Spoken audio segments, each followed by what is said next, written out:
अस्सलामु अलैकुम। ये वाक़या बेटियों की दुआ और अल्लाह के करम की अहमियत को उजागर करता है। इस वाक़ये का ज़िक्र हज़रत सैयदना हारिस रहमतुल्लाह अलैह ने फ़रमाया। वो फ़रमाते हैं कि वो अक्सर कब्रिस्तान जाया करते थे, कब्र वालों के लिए दुआ करते, उनके हालात पर गौर करते और उनसे नसीहत हासिल करते। वो देखते कि कब्रों में दफन लोग खामोश हैं, न बात करते हैं और न अपने पड़ोसियों से मुलाकात। ये सब देखकर हज़रत सैयदना हारिस रहमतुल्लाह अलैह बहुत ज़्यादा रोते। एक दिन वो एक गंबद के करीब पहुँचे, जहाँ एक कब्र थी। उसके साए में वो आराम करने लगे। सोए हुए उन्होंने एक ख्वाब देखा जिसमें कब्र में दफन एक शख्स कह रहा था, हाय मेरी बर्बादी और हलाकत, अगर दुनिया वाले मेरी हालत देख लें तो वो भी अल्लाह की नाफरमानी न करें। अल्लाह की कसम, मुझसे मेरी दुनिया की खुताओं और लज्जतों के बारे में पूछा जा रहा है। क्या कोई मेरी फरियाद सुनने वाला है, या मेरे घर वालों को मेरी उस हालत की खबर देने वाला? हज़रत सैयदना हारिस रहमतुल्लाह अलैह फरमाते हैं कि जब वो ख्वाब से बीदार हुए तो बहुत खौफजदा थे। ऐसा लग रहा था कि खौफ की शिद्दत से उनका दिल बाहर आ जाएगा। वो घर वापस गए और रात भर ख्वाब के बारे में सोचते रहे। अगले दिन उन्होंने अपने घर वालों से कहा कि उन्हें दोबारा उसी जगह जाने दें। जब वो कब्रिस्तान पहुँचे तो वहाँ कोई न था। वो फिर आराम के लिए लेट गए और दोबारा ख्वाब में देखा कि वही शख्स कह रहा है, हलाकत हो मेरी, दुनिया में मेरी हालत बहुत बुरी थी, मेरी उम्र लंबी गुजरी और मेरे अमाल बदतर थे। अल्लाह मुझ पर सख्त नाराज़ है। अगर मेरे अल्लाह ने मुझ पर रहम न किया और मेरा अजाब न हटाया तो मेरी हलाकत और बर्बादी यकीनी है। ये सुनकर हज़रत सैयदना हारिस रहमतुल्लाह अलैह बहुत ज़्यादा खौफजदा हुए और यह ख्वाब उनके दिल में एक गहरी असर छोड़ गया। वो घर वापस आए और सारी रात इस हलाकत और बर्बादी के ख्वाब में गुजार दी। बारे में गौर व फिक्र करते रहे। हज़रत सैयदना हारिस रहमतुल्लाह अलैह फरमाते हैं कि जब वो सुबह बीदार हुए तो दोबारा इस कब्र की तरफ गए ताकि देख सकें कि कोई ज़ियारत के लिए आया हो और वो उसे अपना ख्वाब सुनाए, लेकिन वहाँ किसी को न पाया। वो दोबारा कब्र के करीब सो गए और ख्वाब में देखा कि कब्र के अंदर मौजूद शख्स के पांव बांधे जा रहे हैं और वो कह रहा है, दुनिया वालों, तुम मुझसे कितने बेखबर हो गए हो। मेरा अजाब बढ़ा दिया गया है, मेरे लिए हर वसीला ख़त्म हो चुका है और मेरा रब मुझसे नाराज़ है। अगर उसने रहम न किया तो मेरी हिलाकत यकीनी है। हुए और खौफजदा होकर वापस जाने लगे। रास्ते में उन्होंने 3 लड़कियों को देखा। वो पीछे हटकर कब्र के करीब छिप गए ताकि उनकी बातें सुन सकें। उनमें सबसे छोटी लड़की कब्र के करीब आई और कहा, अस्सलाम अलैकुम अब्बाजान, आप अपनी आरामगाह में कैसे हैं? आप हमें मोहब्बत देकर चले गए और अब आपकी कोई खबर नहीं। हमें आपसे मिलने की बहुत ख्वाहिश है। ये कहकर वो लड़की रोने लगी। उसके बाद दूसरी दोनों लड़कियां भी आगे बढ़ें और कहा, ये हमारे शफीक और मोहब्बत करने वाले वालिद की कब्र है। अल्लाह आप पर अपनी रहमत नाजिल करे और आपको अजाब से बचाए। अब्बाजान, आपके बाद हमें बहुत सी मुश्किलात का सामना है। दुनिया वालों ने हमारी इज्जतों पर हमले किए, लेकिन अल्लाह ने हमें महफूज रखा। ताहिम आपका साया न होने से हमें बहुत तकलीफ़ पहुंची। बाज़ औक़ात एमाल कबूल हो जाते हैं और बाज़ औक़ात रद्द हो जाते हैं।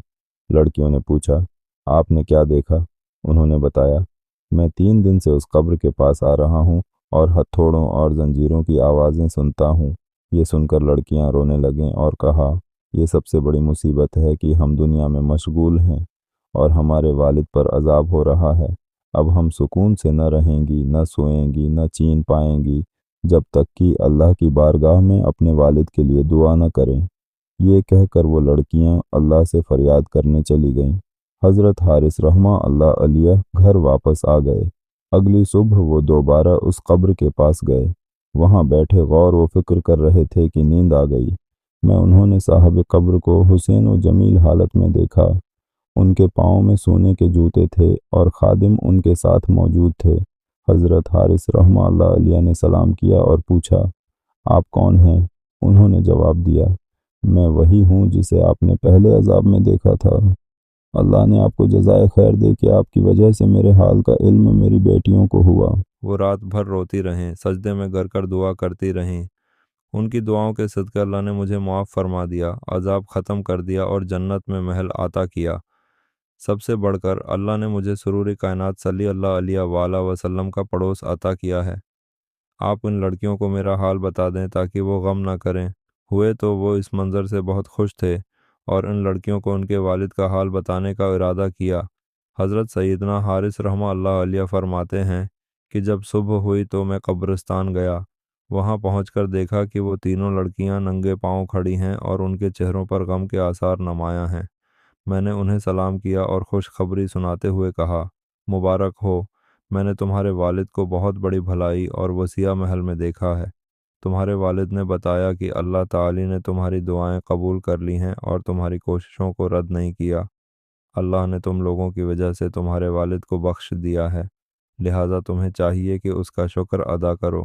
یہ سنتے ہی سب سے چھوٹی بیٹی نے دعا کے لیے ہاتھ اٹھا لیے اور کہا، اے اللہ، اے دلوں کو خوشی دینے والے، عیبوں کو چھپانے والے، غموں کو دور کرنے والے اور گناہوں کو معاف کرنے والے، تو میری حاجت کو اس طرح جانتا ہے جیسے تو تنہائی میں میری دعاؤں کو سنتا ہے، تو میرے ارادوں، نیت اور دل کی کیفیت کو خوب جانتا ہے۔ اے میرے مالک، اگر میں اطاعت میں کوتاہی کر جاؤں یا نافرمانی کا ارتکاب کر بیٹھوں تو اپنے فضل سے میری پردہ پوشی فرما اور مجھے محفوظ رکھ۔ اے سب سے بڑے کریم، تو نے میری دعاؤں کو قبول کیا اور میرے والدین کے حق میں میری شفاعت کو قبول کر لیا۔ اب میری روح کو بھی اپنے پاس بلا لے کیونکہ تو ہر چیز پر قادر ہے۔ یہ کہہ کر اس نے زوردار چیخ ماری اور خالق حقیقی سے جا ملی۔ پھر دوسری بہن آگے بڑھی اور بلند آواز میں پکار کر کہا، اے اللہ، اے آگ کے عذاب سے بچانے والے، میری مصیبت کو بھی دور فرما۔ تو نے میری دعاؤں کو قبول کیا، میری حاجت پوری کی اور میرے دل کو اپنے ذکر سے آباد کیا۔ اب مجھے بھی میری بہن سے ملا دے۔ یہ کہتے ہوئے اس نے زوردار چیخ ماری اور اس کی روح بھی خالق حقیقی کے سپرد ہو گئی۔